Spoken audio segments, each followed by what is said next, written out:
ತಮಿಳುನಾಡಿನಲ್ಲಿ ಸರ್ಕಾರ ರಚನೆಯಲ್ಲಿ ಎಎಂಎಂಕೆ ಬೆಂಬಲವನ್ನ ಸುಳ್ಳು ಎಂದು ಬಿಂಬಿಸಲು ವಿಜಯ್ ನೇತೃತ್ವದ ಪಕ್ಷವು ನಕಲಿ ಬೆಂಬಲ ಪತ್ರವನ್ನ ಬಳಸುತ್ತಿದೆ ಅಂತ ಆರೋಪಿಸಿ ಅಮ್ಮ ಮಕ್ಕಳ್ ಮುನ್ನೇತ್ರ ಕಳಗಂ ತಮಿಳಿಗ ವೆಂಟ್ರಿ ಕಳಗಂ ವಿರುದ್ಧ ಪೊಲೀಸ್ ದೂರನ್ನ ದಾಖಲಿಸಿದೆ. ಇದರಿಂದ ತಮಿಳುನಾಡಿನಲ್ಲಿ ಸರ್ಕಾರ ರಚನೆಯ ಕುರಿತಾದ ಬಿಕ್ಕಟ್ಟು ಮತ್ತಷ್ಟು ತೀವ್ರಗೊಂಡಿದೆ.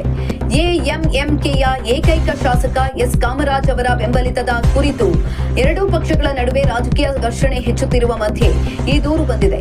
ಎಸ್ ಕಾಮರಾಜ್ ನಿನ್ನೆ ಸುದ್ದಿಗಾರರೊಂದಿಗೆ ತಾವು ಟಿವಿಕೆಗೆ ಬೆಂಬಲ ನೀಡಿಲ್ಲ ಎಂದು ಸ್ಪಷ್ಟಪಡಿಸಿದ್ರು.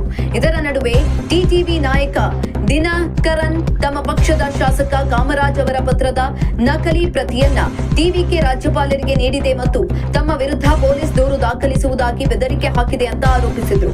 ಅದರ ಬೆನ್ನಲ್ಲೇ ಇಂದು ಟಿವಿಕೆ ವಿರುದ್ಧ ಪೊಲೀಸರಿಗೆ ದೂರು ನೀಡಲಾಗಿದೆ. ತಾವು ಸುಳ್ಳು ಹೇಳಿಲ್ಲ ಎಂದು ಸಾಬೀತುಪಡಿಸಲು ಟಿವಿಕೆ ವಿಜಯ್ ನೇತೃತ್ವದ ಪಕ್ಷವನ್ನ ಬೆಂಬಲಿಸಿ ಕಾಮರಾಜ್ ಬೆಂಬಲ ಪತ್ರ ಬರೆಯುತ್ತಿರುವ ವಿಡಿಯೋವನ್ನ ಬಿಡುಗಡೆ ಮಾಡಿತ್ತು. ಈ ವಿಡಿಯೋ ಕೂಡ ಎಐ ನಿರ್ಮಿತವಾದದ್ದು ಅಂತ ಎಎಂಎಂಕೆ ಆರೋಪಿಸಿದೆ. ಎಎಂಎಂಕೆ ಪ್ರಧಾನ ಕಾರ್ಯದರ್ಶಿ ಟಿಟಿವಿ ದಿನಕರನ್ ಅವರ ಅನುಮೋದನೆಯೊಂದಿಗೆ ತಮಿಳಿಗ ವೆಂಟ್ರಿ ಕಳಗಂಗೆ ಬೆಂಬಲ ನೀಡುತ್ತಿರುವುದಾಗಿ ಅವರು ಹೇಳಿದರು.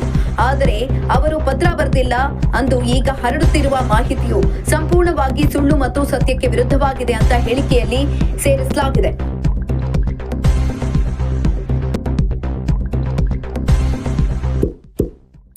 ಇಂತಹ ಇನ್ನಷ್ಟು ವಿಡಿಯೋಗಳಿಗಾಗಿ ಲೈಕ್ ಮಾಡಿ, ಫಾಲೋ ಮಾಡಿ, ಶೇರ್ ಮಾಡಿ.